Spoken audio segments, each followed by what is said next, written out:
আসসালামু আলাইকুম এভরিওয়ান। আজকের যে বিষয়টা নিয়ে আলোচনা করব এটা খুবই একটা গুরুত্বপূর্ণ বিষয়। মেজারমেন্ট কি, মেজারমেন্ট করতে হলে কি প্রয়োজন? প্রথমে মেজারমেন্ট টেপ প্রয়োজন, তারপরে প্রয়োজন মেজারমেন্ট টেপ সম্পর্কীয় যে ইঞ্চি বা সিএমএ যে মেজারমেন্ট থাকে এগুলো আগে জানতে হবে, তা না হলে কখনোই মেজারমেন্ট করতে পারবেন না। গার্মেন্টসে বিশেষ করে কোয়ালিটি ডিপার্টমেন্টে চাকরি করতে গেলে অবশ্যই 100% তার মেজারমেন্ট সম্পর্কে ধারণা থাকতেই হবে।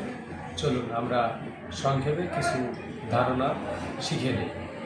সর্বপ্রথম জানতে হবে মেজারমেন্ট টেপের দুটা দিক আছে।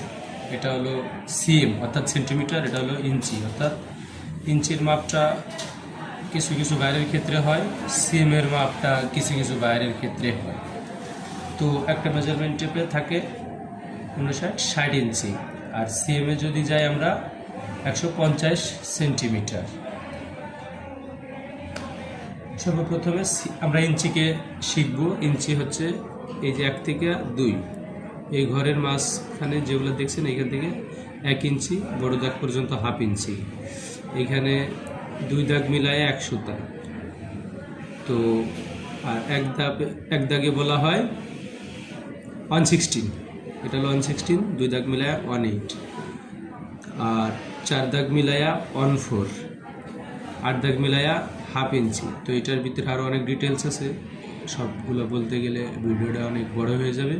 তো সর্বপ্রথমে আপনারা এই ইঞ্চিটা এইভাবে শিখবেন, আর সেন্টিমিটারটা শিখবেন হলো এই যে দেখতে পাচ্ছেন যে এখান থেকে এই দাগ পর্যন্ত 1 সিএমকে ভাগ করা হয়েছে। কীভাবে দেখেন, 1 মিলি, 2 মিলি, 3 মিলি, 4 মিলি, 5 মিলি, 5 মিলিতে হাফ সিএম, 6, 7, 8, 9, 10 মিলিমিটারে 1 সিএম।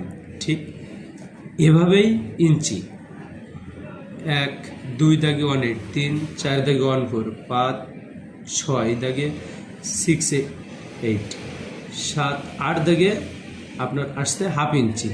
এবার 9, 10, 11, 12, 13, 14, 15, 16 দাগে এভাবে 1 ইঞ্চি হয়েছে। 1 ইঞ্চিকে মূলত 16 ভাগে ভাগ করা হয়েছে। 1 ইঞ্চিকে যে 16 ভাগে ভাগ করা হয়েছে এই ভিডিওটা আমরা পরের ভিডিওতে পুরো বিস্তারিত আলোচনা করব।